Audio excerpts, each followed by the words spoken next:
Hello, dear. If you're new here, we're Margin Mavens, and we are obsessed with writing in our books and sharing our thoughts with you guys. In this episode, we are talking about The Lost Hero by Rick Riordan, the first book in the Heroes of Olympus series.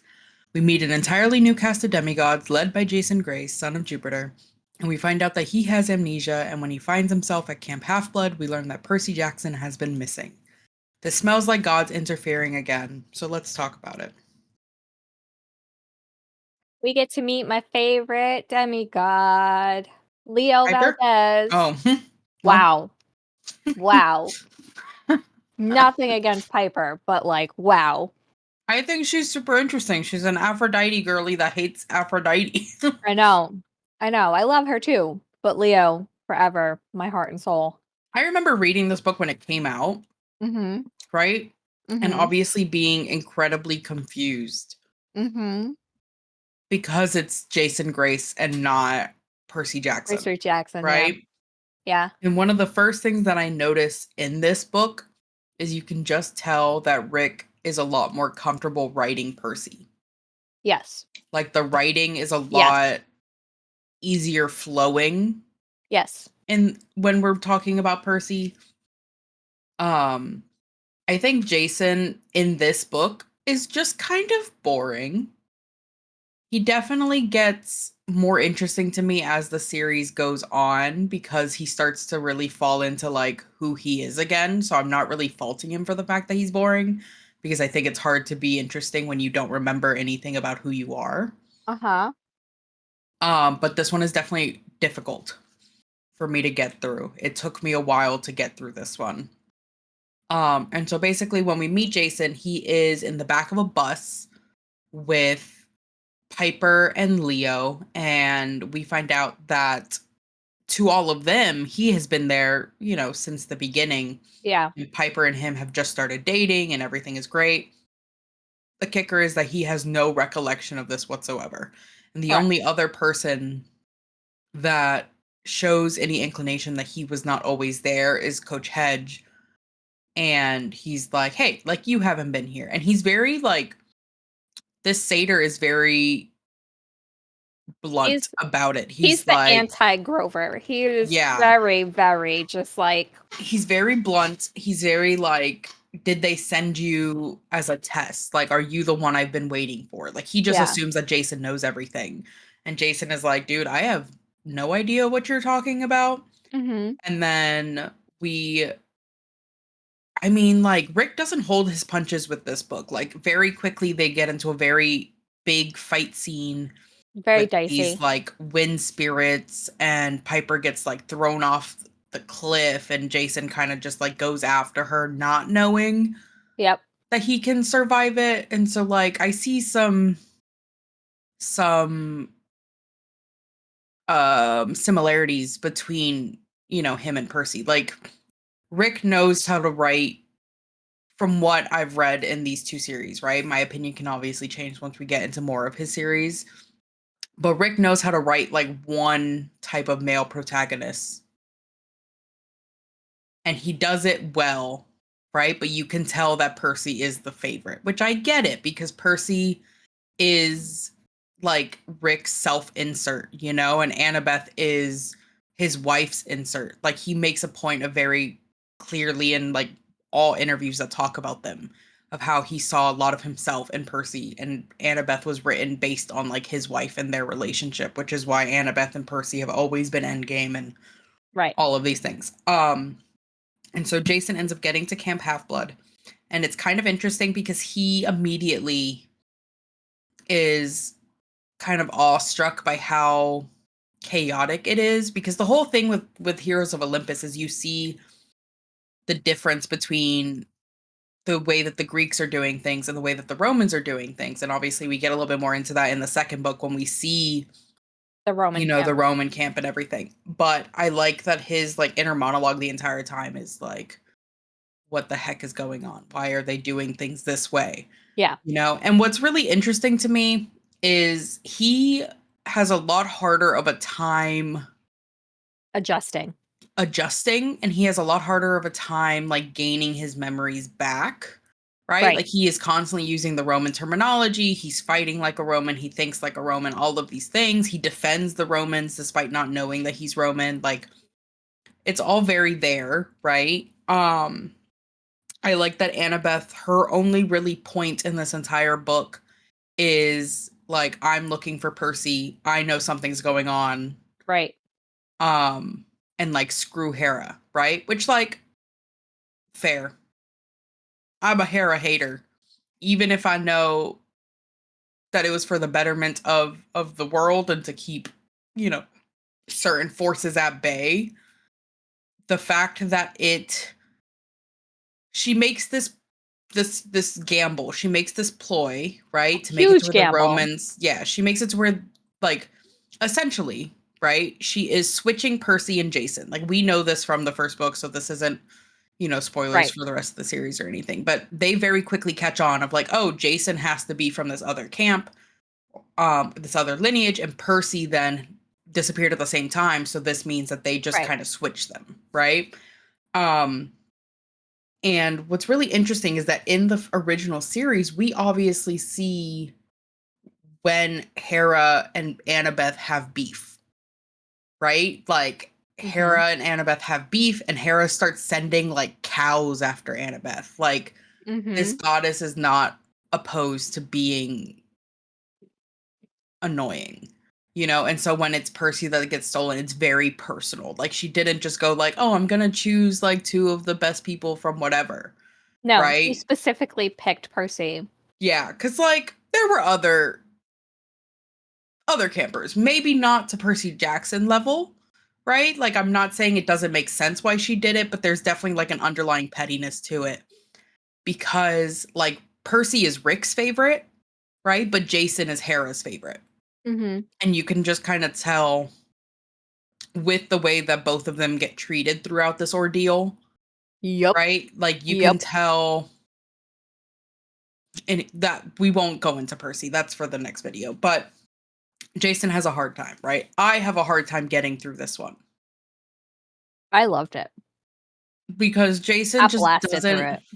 Yeah, I definitely did not. It took me like a week to really sit down through this. And I do think a part of that also is because these are the books that I had read at least more recently than the others.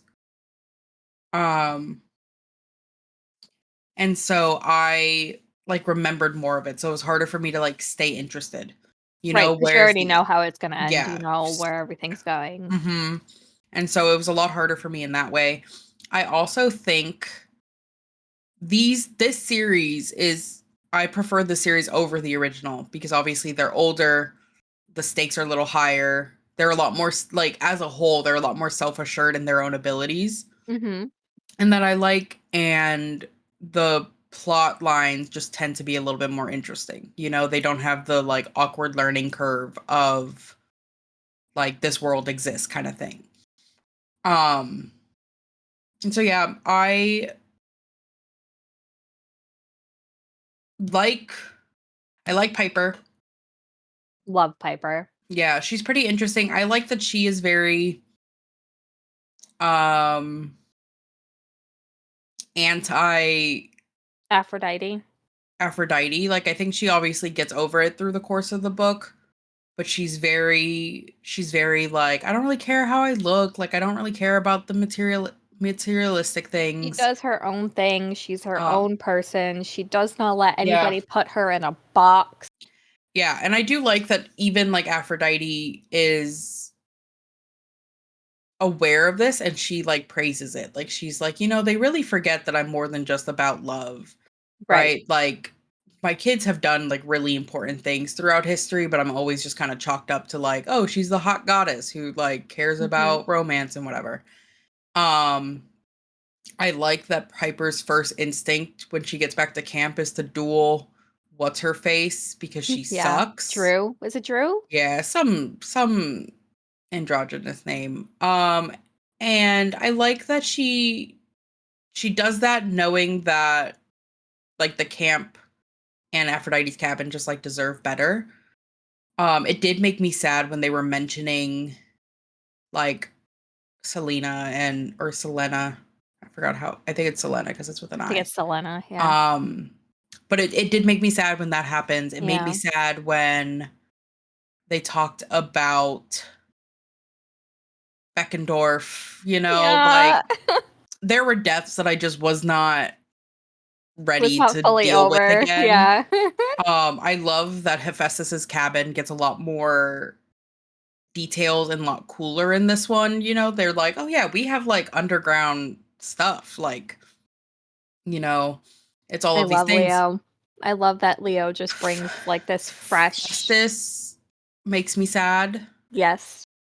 Festus made me really sad. Let me look through the book, and because I put sticky notes all up in here. Or maybe I didn't. Hold I don't on. have the book. I gave it to my mother because she is now in love with the Percy Jackson series. So, Mm-hmm.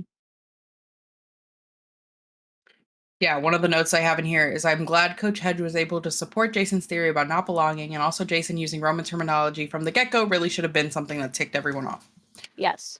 I think like this book is kind of funny because he's like very obviously not Greek, Mhm. and everyone's like, man, like it's so crazy that this like guy just doesn't fall into the Greek things or whatever, right? And even in a world of magic, it is really crazy to me that none of the campers had ever really considered like, hey, after the Greeks, like there was like a whole Roman Empire.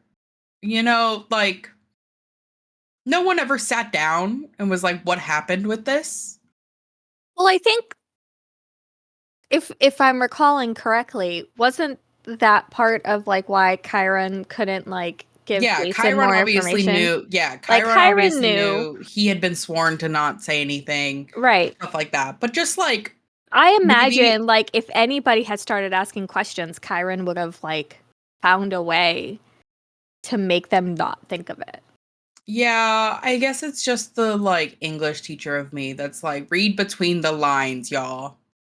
Get the context clues, right? Like, cool, the Greek history has made it all the way to America, makes sense, right? But then we're just going to conveniently forget the objectively much stronger empire that Yeah. took place afterwards, like Because the Greeks don't like the Romans and the Romans don't like the Greeks. yeah, and They ain't so gonna waste any time it's a thinking whole of each thing. other. I did also write on a sticky note, Jason definitely got more interesting once he got his memories back. I really liked when he was fighting the giant towards the end of the book. Hmm. I liked his boast that just came from like his chest, where Yeah. he was like, I am Jason Grace, I am creator of, yada yada yada from the fifth cohort. He does this whole thing, slayer of yada yada yada. And I loved it so much because Homeboy doesn't remember what he's talking He about. doesn't remember any of what he's talking about, but he says He's it with his whole damn Yeah, chest. but he's like, this feels like what I have said before in battle. This feels like what I should be saying.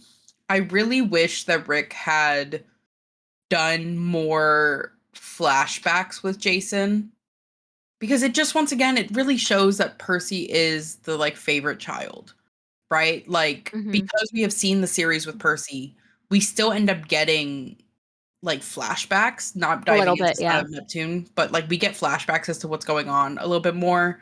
But Jason, he kind of just tells us, like, yeah, I fought this Titan one on one, right? I would have loved to know more about that. Yeah. Like I would have loved if I was kind of given the ability to be more interested and attached to Jason, Hmm. right? And so that's kind of a bummer.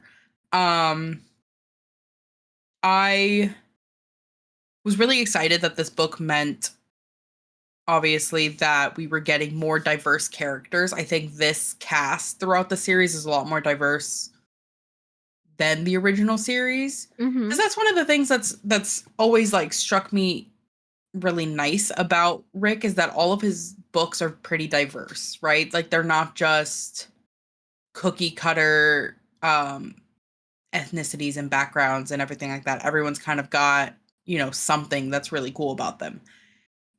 Which is why, side note, the fandom unrest about the casting for the show made no sense to me. Absolutely not a lick of sense besides Because like were racism. we reading the same series? Like they have always been a proponent for adding in like a pretty vast color palette of people. And Mhm. you're gonna say that Annabeth can't be black because you want it to be book accurate, but then you're gonna say you're not a racist? Right. You know, With like, with your whole chest? Really? yeah. That's the hill? So that discourse was like really weird to me. Because it makes not going too much into the casting, right? Like I love Walker as Percy. I think he's a really good Percy. I like that he's obviously at the right age range. He's got the like comedy that I think is why Percy is one of my favorites. Like Percy is like a certified like badass, right? But he's funny. Like his inner monologues and his wit is just good. And I think it really Yes. is like telling what type of characters I like because like Spider-Man is one of my favorite heroes, you know, and he's got that same thing where he's got that same like sarcasm and wit and um I find that really cool. But when it comes to like Walker, like he even like doesn't have the right eye color. He doesn't have the right hair color. Like there's things that if we really want to say like book accurate casting is important, right? Bring up the same points to the white kid. But the racism. But the racism, you know, they can't be angry at the white kid. Which, granted, I'm not angry at the white kid, but I was also not angry at the one that isn't. I think Leah does an amazing job as Annabeth, and I'm really excited about season 2. Anyways, I what's the word? Digress. I digress. So we get kind of the pivotal plot to the series, right? Which is Mhm. the prophecy of the seven. Um, And what's really fun about Rick's prophecies is they like once you read the series, you really look at it and you go, "Oh, Oh. the answers were like in like Yeah. we know exactly how everything's playing out, right?" And Mhm. I find that so cool because you start seeing like, oh, like death doors, right? And we know that we've got like House of Hades and like stuff like that. So we know Yeah. that it starts getting there. Um yeah, I think I want to be more interested in Jason. Oh, before I forget, and before we go off on our lovely little rants, I love Jason and Talia, Yes. They and were the very cute. fact that Talia will always and forever have beef with her father is really funny to me because that girl is immortal now. Like she can't have beef with her father for the rest of her immortal life, and he's gonna have to repeatedly know That that she hates his guts she sometimes. hates his guts. And even Jason, who has like no real recollection of him, is also like, Yeah, fuck I that. also don't really like this guy. You know, like there's the really sad scene where he's in the Jupiter's or Zeus's cabin. And he's like, oh, there's like a bedroll like in a weird corner. And then he realized, like, oh, that's the only spot that creepy ass statue isn't looking at us. You know, like Yeah. I think he's the only their cabin is the only cabin that just has a statue Yes. of the parent, you know, like Percy's cabin has like the fountain. Yeah. And so it has like motifs based on the god, right? Mhm. But if you put a statue of my mother in my bedroom, I would also be like, guys, hate what you've done with the place. Don't like the No, redecorating. thank you. Like, it's weird. It's weird. Um, I liked Coach Hedge and Nellie or Melly. Mhm. Melly. Yeah. Melly, yes. She was That was cute. cute. Liked her. She's very cute. I liked the kind of gods that they deal with, like Keone, I think is her name. Keone, I think. Yes. Yeah. She's kind of interesting because Leo's funny. Like, he's like immediately girl crazy about everyone. He immediately just falls in love with every girl he sees. And Jason's like, not that one, please. Yeah. She's like, mean. no. She's mean. She wants us dead. And Jason's like, yeah, but she's so pretty. And I'm Yeah. like, he was a lesbian in another life. Absolutely. You cannot tell me. And yeah, I just really liked the last half of the book, I guess. Once Jason was getting his memories back and started to like kind of step into his own power, I was like, yes, sir. No one can. I don't like a victim protagonist, right? So when he's kind of just like walking around aimlessly lost, Mm-hmm. he didn't have me because I was like, knowing who you are and knowing the badass you can be, Right. I need you to not be this way right now. Right. And then once he was no longer that way, I liked it and I was excited to pick up the second book. And then for those, I mean, no one listening would know. When we're recording this book, it is the first weekend of November, right? So the week leading up to it was kind of hectic for me because of birthday celebrations and stuff like that. And so I did not get nearly as much reading as I was planning on it. But if I was able to just sit down and dedicate time to just reading this week, Sun and Neptune would have already been done. Do you have anything else we want to talk about? I'm trying to think. Because Mhm. it's been so long since I read the book. Yeah. And by so long, I mean just like a few weeks. But like, Mm-hmm. no, I think we pretty much covered everything. I do like that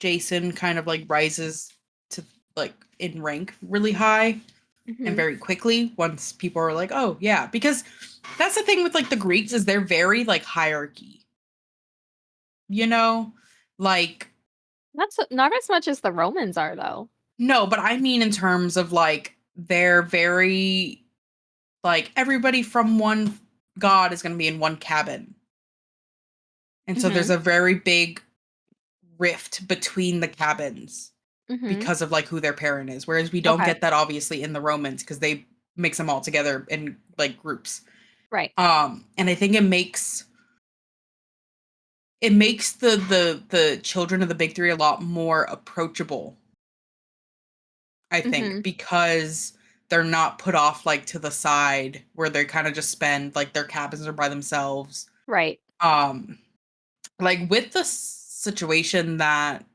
the big three kids like kind of get raised into once they get to their own respective camps, it's always more of a surprise to me when more of them don't go off the deep end, you know, like By spending all that time alone.